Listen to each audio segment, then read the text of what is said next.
Françaises, Français, dimanche prochain, vous allez une fois encore vous retrouver dans l'isoloir. Vous allez devoir choisir. Pendant 3 semaines, vous avez été nourris de sondages d'opinion. Mais là, au moment où vous aurez à choisir votre bulletin, vous serez seul en face de vos responsabilités. Personne n'aura le pouvoir d'influencer votre décision. Allez-vous, à cette minute décisive, renier vos sentiments de tous les jours? Allez-vous piétiner vos intérêts les plus légitimes? Allez-vous, une fois encore, accorder votre confiance à l'un de ceux qui vous ont conduit là où nous en sommes? Imaginez un instant que vous saisissiez la chance que vous offre le seul candidat libre présent dans cette élection. Que se passerait-il alors?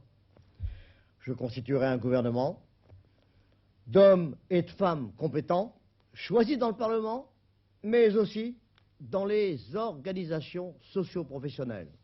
Et puis, ensemble, nous nous mettrons au travail. Nous aurons, dans le respect des engagements pris par moi dans tous les domaines, à mettre au point 3 plans d'activité. L'un à court terme, qui précisera les mesures à prendre immédiatement, et j'inscris en tête la réforme fiscale pour l'exonération de la surtaxe progressive pour tous ceux qui travaillent et dont le revenu est inférieur à 1 000 francs par mois. Et puis, un programme de grands travaux d'intérêt national et rentable. Je trancherai dans le budget des dépenses pour réaliser les économies draconiennes que le premier j'ai proposé.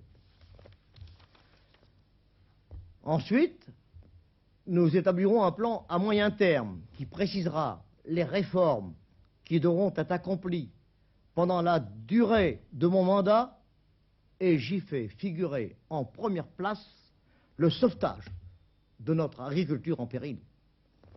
Puis, l'indemnisation des rapatriés et une véritable participation des salariés et des cadres au profit des entreprises pour 1/3 de ces profits. Enfin, à long terme, le plan d'orientation politique qui précisera les grandes options de l'avenir, celle de l'unité européenne, de la création des États-Unis et fédérés d'Europe, celle de la sécurité collective entre les 2 Europes, celle de la formation de la jeunesse en vue de la préparer aux tâches qui seront les siennes dans la société industrielle moderne. Est-il exagéré de croire que vous êtes très nombreux dans ce pays à vouloir vous engager avec moi dans cette grande aventure? Personnellement, Françaises et Français, je n'ai jamais douté de votre clairvoyance et de votre courage. De la clairvoyance, il vous en faudra dimanche, pour comprendre que votre chance et celle de votre pays sont représentées par le bulletin de vote au nom de Louis Ducatel. Du courage, il vous en faudra aussi pour bousculer tous les faux sondages d'opinion. Oui, du courage pour déposer dans l'urne le bulletin de Louis Ducatel, pour ouvrir les portes d'un avenir meilleur, celui que je propose. Mais vous, les écrasés, les piétinés, les grugés, vous, les éternelles victimes, vous, dont on se sert toujours et que l'on ne sert jamais, vous, la piétaille des partis et des syndicats, vous, les millions qui pouvez tout, si vous prenez conscience de la force que vous détenez avec votre bulletin de vote, oui, vous pouvez forcer le destin. Je me refuse à douter de vous. Vous seul, maintenant, avez le pouvoir d'imposer ce renouveau qui marquera un grand mouvement de notre histoire.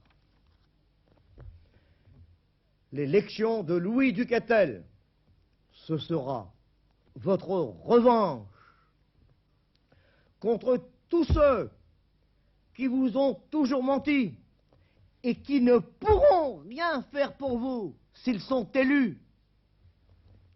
Ensemble, vous et moi, si vous le voulez, si vous l'osez, nous allons faire de grandes choses, et vous le savez bien, vous le pouvez.